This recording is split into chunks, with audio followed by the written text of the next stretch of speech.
मैं लोगों को हंसाता था मगर हंसी मुझसे कोसों दूर थी। मैं जॉनी लीवर, मेरा असली नाम जॉन राव है। मैं आंध्र प्रदेश से हूँ। मेरे माता पिता बहुत पहले मुंबई आ चुके थे। किंग सर्कल के स्लम्स में मैं रहता था। बारिश के दिनों में घर में पानी भर जाता था, घुटने तक पानी आ जाता था। तो छोटे से कटोरे में पानी को यूं पकड़ने की कोशिश करता था, ऐसे कभी ऐसे कभी ऐसे, कैसे कैसे कैसे। तो इन्हीं हरकतों से कॉमेडी, डांस मेरे अंदर से निकला बाहर। और मुझे बचपन से ही लोगों की नकल करना, लोगों की कॉपी करना, ये इसकी आदत थी। लोग बड़ा एंजॉय करते थे। तो 17 साल का जब मैं हुआ तो स्टेज पर स्टैंड अप करना शुरू कर दिया, मिमिक्री के प्रोग्राम्स करने शुरू कर दिए, एक्टरों की आवाज़ें निकालना, ये सारी बातें थी। फिर जब मैं 18 साल का हुआ, मेरे पिताजी के यहाँ नौकरी पर लग गया। मेरे पिताजी हिंदुस्तान लीवर में काम करते थे। अब हिंदुस्तान लीवर में मैं काम करने लगा, 6 साल वहाँ नौकरी की। तो वहाँ भी मैं प्रोग्राम्स वगैरह करता था। तो वहाँ से मुझे लीवर नाम मिल गया। तो जॉन राव से मैं जॉनी लीवर हो गया। फिल्मों में मुझे जो ब्रेक मिला है वो 1980 में मैं कल्याण जी भाई के साथ उनके यहाँ बैठा हुआ था। कोई चेन्नई से प्रोड्यूसर आए थे, तो बोले कोई छोटा सा कॉमेडियन चाहिए था, 2-4 दिन का काम है। तो कल्याण जी भाई ने कहा कि यहाँ बैठा हुआ इसको ले जाओ। मैं शोज़ के लिए ST बसों में सफ़र करता था। 3rd क्लास डिब्बे में मैं सफ़र करता था विदाउट रिजर्वेशन। अब उसके बाद जब आप फ्लाइट में उड़ने लगते हैं तो ज़मीन आसमान का फ़र्क हो जाता है।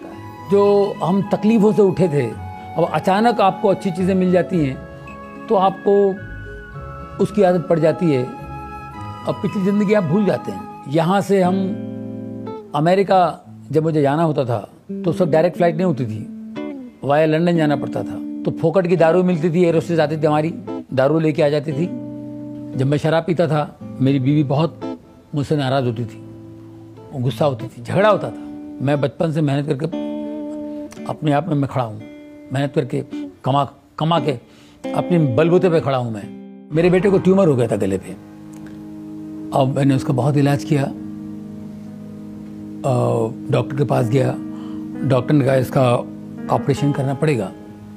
तो मैंने कहा कर दीजिए। बोले आप बेफिक्र रहो, 15 मिनट में इसको ठीक कर दूंगा मैं ऑपरेशन थिएटर में जाता हूँ तो मेरे बेटा टेबल पे लेटा हुआ है और इतना बड़ा कट था उसका।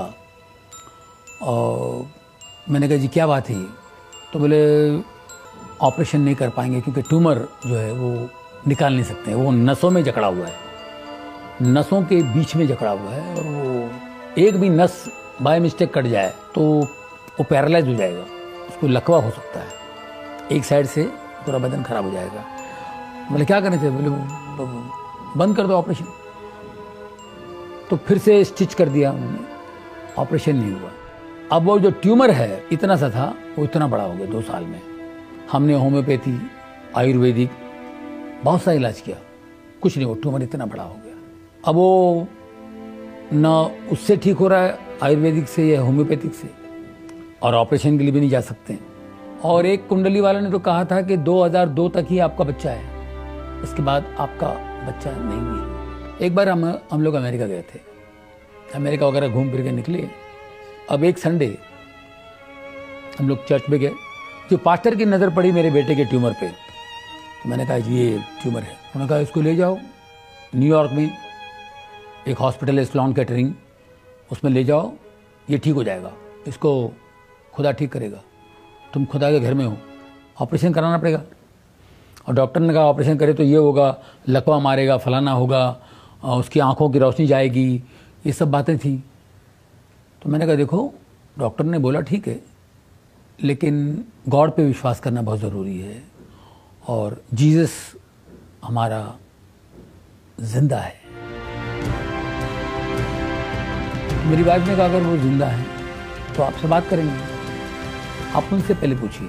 अगर वो खुद आपसे बात करते हैं, खुद बोलते हैं कि ऑपरेशन करो, तो ही मैं अपने बच्चों को अलाउ करूंगी, वरना मैं अपने बच्चे को ऑपरेशन के लिए मैं इजाज़त नहीं दूंगी। मेरी बात ऐसे खड़ी थी, मैं भी खड़ा था, मैं तुरंत घुटने टेका और उधर ही प्रार्थना शुरू की। मैंने कहा परमेश्वर यीशु के नाम से मुझसे बात कर, मुझे बता कि मैं ऑपरेशन के लिए जाऊँ। और मुझे आवाज़ आई, जा बेटा जा, ऑपरेशन कर, डर मत, मैं तेरे साथ हूँ। ऑपरेशन के दिन 3 घंटे के बाद मेरा बेटा बाहर आया। हम लोगों को डर था, जैसे कि यहाँ उन्होंने कहा था कोई पैरालाइज होगा, आंखों की रोशनी कम होगी, लेफ्ट हैंड बिल्कुल 100% पैरालाइज होगा। लेकिन मेरा बेटा 3 घंटे के बाद जब बाहर आया, अपने लेफ्ट हैंड से बोला कि daddy I am absolutely all right. बिल्कुल ठीक था।